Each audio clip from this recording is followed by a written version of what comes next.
안녕하십니까. 숭실사이버드 박준우 교수입니다. 이 시간에는 요즘에 부동산 전문가분들이나 국민들이나 정치는 물론이고 각종 경제 계획 계신 분들도 모두 관심이 가지고 있는 세종시하고 세종시 고속도로 이제 분석을 해드리는데, 원래가 저는 이거를 분석을 안 해드리려고 그랬습니다. 그런데 저희들 2020 토지 총남 회원분들이 계시죠.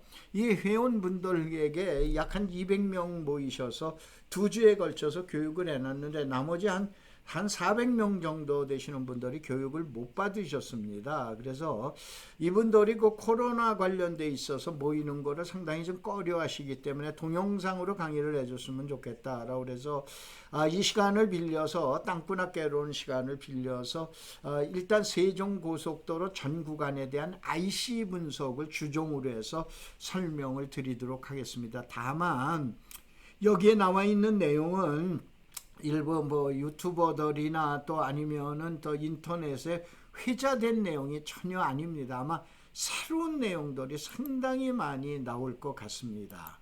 그래서 여기에서 한 말씀만 올리겠습니다. 이 강의는 세종시하고 세종시 고속도로를 분석하는 강의로서 황막사 단체 성격을 간혹 가다가 설명이 있으면서 또 그 다음에 총남 설명도 중간중간 있습니다. 그래서 혹시 이 내용이 싫으시면 즉시 강의를 취소해 주시기 바랍니다.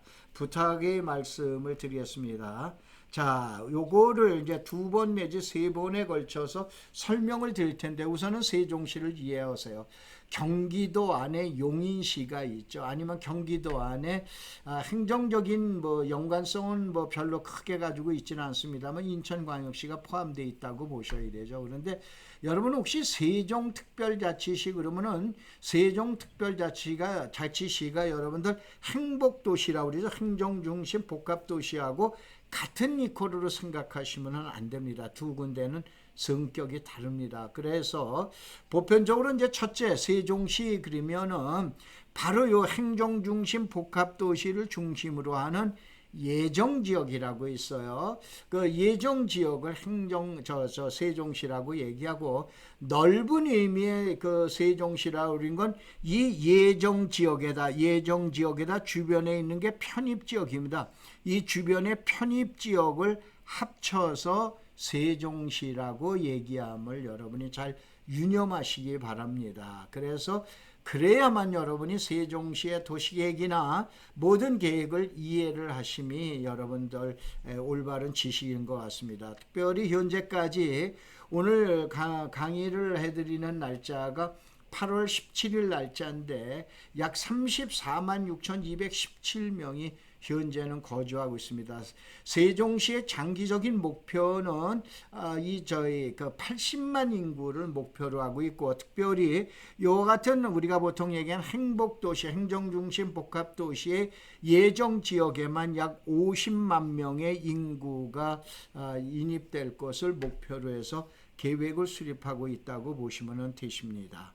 자, 그 다음에 우선은 이제 보셔야 될 게 세종시의 생활권벽 주체, 개발 주체 그래놨는데, 여러분들이 보통 이 도면을 많이 보시는데, 자, 이 도면에서 가장 이해해야 되는 것이 뭐냐면 여기가 1생이 됩니다. 1생활권, 그 다음에 2생, 그 다음에 여기가 3생이에요. 그 다음에 여기가 4생, 여기가 5생, 6생이 됩니다.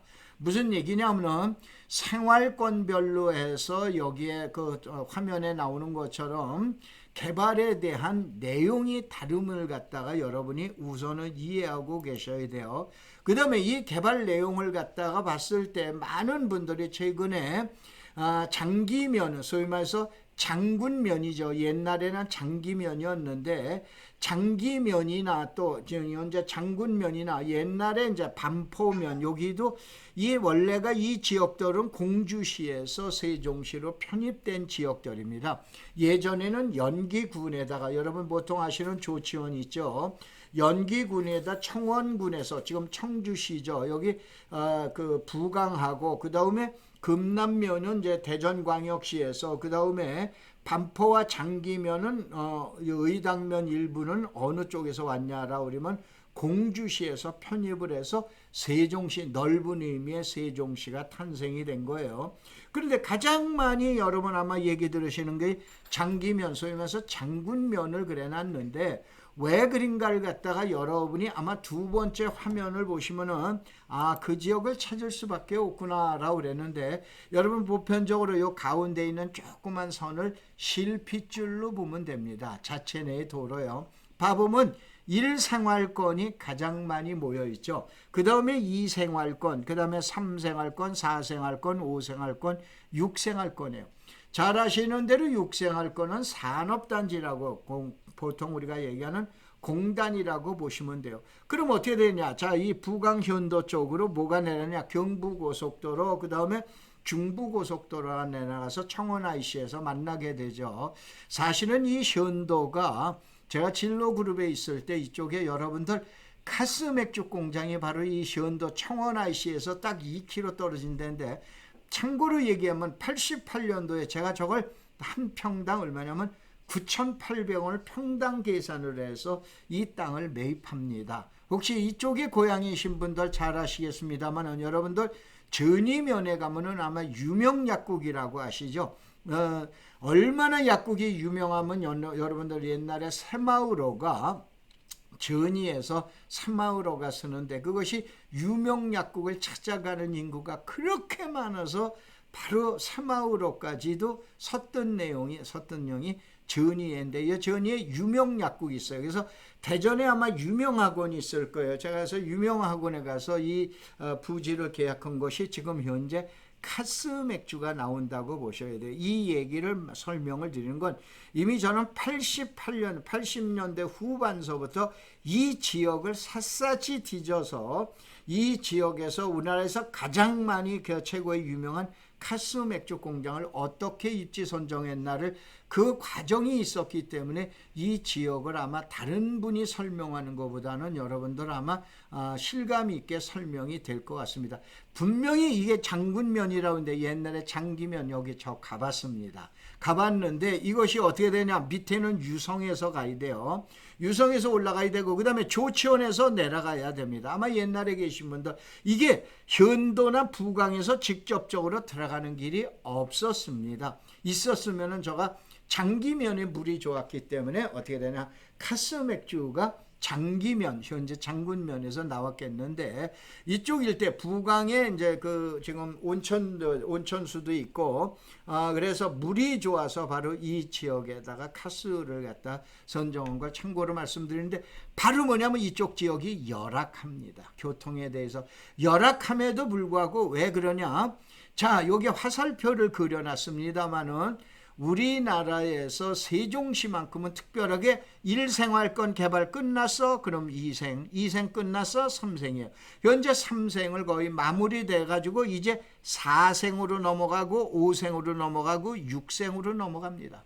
그러면 제가 늘 우리 그 황막사 회원님들, 또 그 다음에 총남 회원님들 말씀을 드린 게 있죠. 망치질 소리와 그 다음에 부르도자 소리가 나타나면은, 무조건 들리면은 그 즉시 거기서부터 땅값에 반영이 된다라고 그랬죠. 그러니까 결국은 제일 먼저 1생, 그 다음에 2생을 하다가 보니까, 물론 이제 여기에 천마을이나 이러한 것들이 2생에서 이제 있게 됩니다만은, 그러다 보니까는 바로 뭐냐, 망치질 소리가 이쪽이 나는 거죠. 그러면 앞으로 어떻게 되는 거예요? 망치질 소리가 1생, 2생이 이제 끝나가면서 3생을 마무리해가면서 4생, 5생, 6생으로 가는 거예요. 그러면 땅값도 돌아가지 아니할 거예요. 이게 저의 이론입니다. 저의 지금 얘기한 대로 이론이 아니고 저의 생각입니다. 그래서 그런 내용으로 이제 현재까지 장군면 옆에 공주시가 되죠. 공주시의 자연녹지를 무조건 지금 220만 원, 250만 원, 계획관리 지역도 도로변에 있다라고 그러는데, 수도권에 있는 계획관리 지역보다도 더 비싼 게 현재의 장기면, 장군면 일대, 또 반포면 일대의 땅이었다, 이런 얘기예요. 그래서 이러한 거는 여러분들 좀 더 차분하게 냉정하게 생각하실 필요가 있겠다라고 그런 뜻에서 말씀드립니다. 자, 이것이 황막사입니다. 도대체 황막사가 뭐냐? 황사 막는 사람들입니다. 1999년도에 공인중개사분 33분을 모시고 예전에는 이제 전국 부동산 중개업협회죠. 여기에서 제가 이분들을 모시고 나무 심으러 갔습니다. 그래서 1999년도서부터 2016년까지 나무를 심어왔는데 현재 한국에서는 가장 많은 나무를 심어왔고 그 다음에 이 위에 있는 여기에 나와 있는 거 이게 고비 사막까지 제가 23군데에 약 50만 그루를 갖다 나무를 심어왔는데 바로 이 지역에 지금 얘기하는 고비 사막입니다. 여기에 가면은 여기에 최초의 비, 그 다음에 뒤에 나무 보이죠? 그 다음에 이렇게 우거지죠? 바로 이런 고비 사막을 갖다 이렇게 해놨기 때문에 이것이 사진이 뭐냐면 중국 정부에서 2010년도에 외국인에게 한국인이 아니고 외국인에겐 최초로 주는 환경 대상을 받았고 제가 신화사 통신에만 2번 보도된 장본인입니다. 그런데 여러분들은 저는 뭐냐면 이러한 내용을 중요하게 생각을 하지는 않아가지고 언론에다가 이렇게 발표하는 거나 이런 거를 자제했었죠. 바로 여러분들 한번 보세요.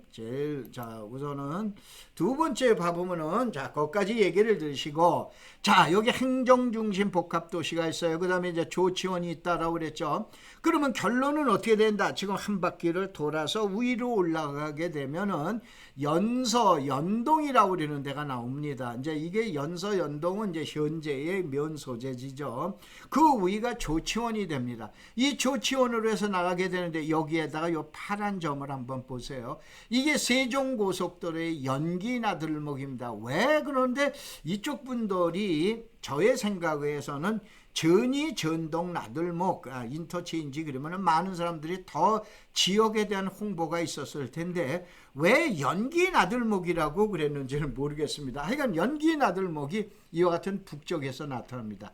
아까 잠깐 공주의 반포와 장기 그 다음에 장군면을 설명을 드렸고 현재는 부강 쪽으로 붙어 있습니다만 이것이 축이 이렇게 변경이 되겠다라고 그랬죠. 그러면 어떻게 됩니까?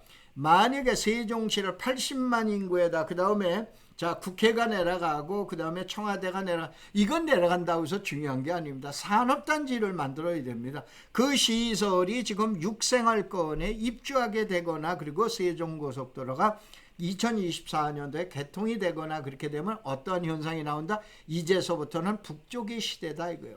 그래서 현재 여러분들에게 우리 회원님들 또 제자님들 유념하실 것 현재의 장군면이나 또 아니면 반포의 일부가 일어나는 이러한 현상들은 국지적인 현상 또 그 다음에 현재 부강 쪽에서도 제가 유튜브를 봤습니다.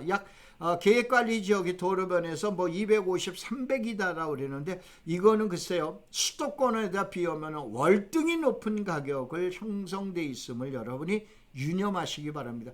다만 이거는 대칭 비교가 안 되는 것이 지금 얘기한 대로 토지라고 우리는 건 그러한 개념으로 이해하면 안 되기 때문에 참고하시라 우린 뜻에서 이 내용을 갖다 말씀을 드려놨습니다.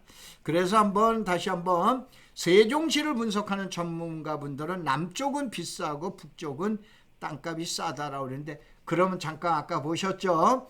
어떻게 됩니까? 1생서부터 쭉 해서 3생, 4생, 5생, 6생으로 해서 처음서부터 장군면에서부터 해서 반포로 해서 금남면, 그 대신 금남면은 유의하실 게 대전하고 다 있는 이 금남면 자체는 전체가 그린벨트입니다. 그렇기 때문에 이것이 그린벨트에 대해서는 여러분들이 또 좀 생각을 좀 다시 하시고 그린벨트 투자는 여러분들 요 전에 있는 투자가 춘향전과 그 다음에 그린벨트에 대한 내용이죠. 그린벨트는 여러분들 이렇게 생각하셔야 돼요. 춘향이 그린벨트가 있고 그 다음에 이몽룡 그린벨트가 있고 변사또 그린벨트가 있다. 그린벨트는 무조건 땅은 3가지 땅뿐이 없어요. 알으셨어요? 이 내용을 잘 모르시면은 요 전에 박준호 교수의 그 유튜브 박준호 교수 치면은 나오죠. 거기서 그린벨트 춘향전으로 이해하는 그린벨트 이걸 꼭 보시기 바랍니다. 그러면은 내가 세종시에 가서 금남면에 그린벨트를 투자할 때는 어떠한 생각을 가지고 투자해야 되겠다라고 그러는 것이 이게 나와 있습니다. 그런데 어떻게 되냐? 지금 얘기하는 남고 북조가 되는데 이제는 어떻게 되냐? 서서히 방향이 동쪽 방향으로 해서 현도 부강으로 해서 어느 쪽으로 올라간다? 조치원과 연동 연서로 해서 그 위에 가면은 전동, 전이, 소종면 쪽으로, 그러니까 천안축으로 해서 붙게 될 것이다 이거예요. 현재 천안축이 여러분이 더 강하겠어요? 공주축이 더 강하겠어요? 이것은 현재 왜 장기면이나 또 공주축하고 붙게 되냐면은 말씀드린 것처럼 현재의 대규모 개발은 1생과 2생이 끝났기 때문에 1생 할건과 2생 할건이 끝났기 때문이지 이제 거기는 망치질 소리가 끝났습니다. 그럼 이제 3생, 4생, 5생으로 이제 올라붙게 됩니다. 이렇게 되면은 또 망치질 소리가 많이 나고 부르드 소리가 많이 나는 지역으로 땅 가격은 붙게 돼 있다 이런 얘기죠. 그런 내용으로 하고 그 다음에 세종고속도로에 아까 얘기한 연기 IC라고 생각하지 말고 전이 전동 IC라고 생각하세요. 이쪽에 이제 고속도로가 나오고 그 다음에 여기에서 여러분들 이제 또 하나 이제 오송 지선이라고 그래서 약 한 6km 정도의 고속도로가 또 오송 쪽으로 또 뻗어나게 됩니다.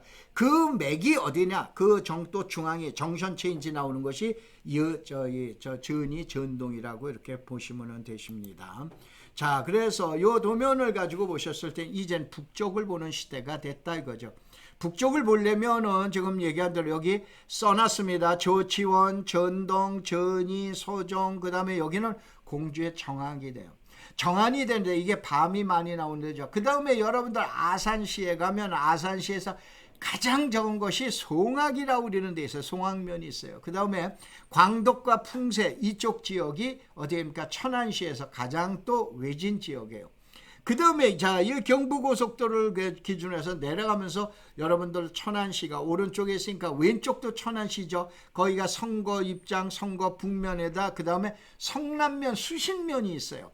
이쪽 아마 여러분들 병천이나 이쪽 잘 아실 거예요. 이쪽이 이제 또 뭐냐면 천대를 받던 지역이에요. 그런데 고속도로가 어디로 지나간다? 이리로 지나간다 이거예요. 그렇기 때문에 이젠 뭐냐면은 얕은 축을 개발하는 대표적인 축을 갖다 세종시로 분석을 해 주셔야 돼요. 자, 그 다음에 자 마지막으로 요 시간으로 그 일부 강의를 마치겠습니다. 요것이 제가 뭐냐면 중국에 이어서 2013년도 이것이 아웅산 수치 여사가 가택연금에서 그 해제되면서 최초로 만든 이게 마더 홈스쿨이에요. 이거를 2013년도에 저희 황막사 회원들이 가서 까뭉겨버립니다. 까뭉겨버리고 이와 같은 2층으로 학교를 지어줍니다. 자, 이런 것도 뉴스에는 안 났지만 저희 회원들은 너무나 잘 알고 있어요. 황막사가 바로 이러한 단체입니다. 자, 세종시와 세종고속도로 분석. 자, 1번 강의, 1주차 강의를 여기서 마치도록 하겠습니다. 고맙습니다. 감사합니다.